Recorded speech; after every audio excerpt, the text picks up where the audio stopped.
You studied English for years. School exams, grammar books, tenses, essays, passages. You probably even passed English. So here's the real question. Why does tell me about yourself still feels like a final boss battle?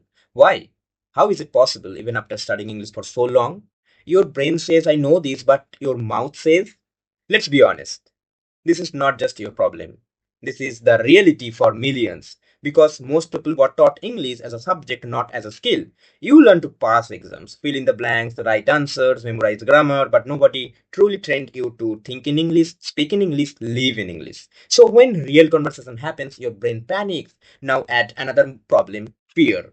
What if I say wrong? What if people laugh? What if my grammar is bad? What if my pronunciation sounds weird? So instead of speaking, you stay silent. Not because you know nothing, but because you fear sounding imperfect. And that fear keeps your mouth locked.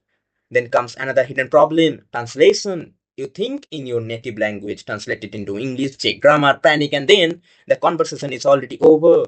This is why speaking feels slow. Not because you are dumb, because your process is overloaded. And let's talk about exposure. Many people didn't grow up speaking English daily, not at home, not with school, not even with your friends.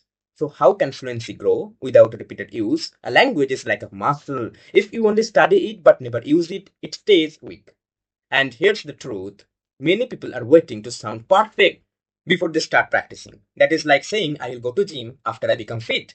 It makes no sense. Practice creates improvement, not perfection. And finally, communication is not only words. When people speak, they also manage confidence, tone, body language, eye contact, and speed. So yes, sometimes people know English but struggle with expression. That too can be improved. So if you have ever thought, why can't I speak English even though I studied?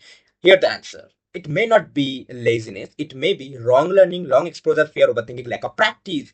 And the best part, all of this can change. So stop assuming I am bad at English. Maybe you were taught in a wrong way.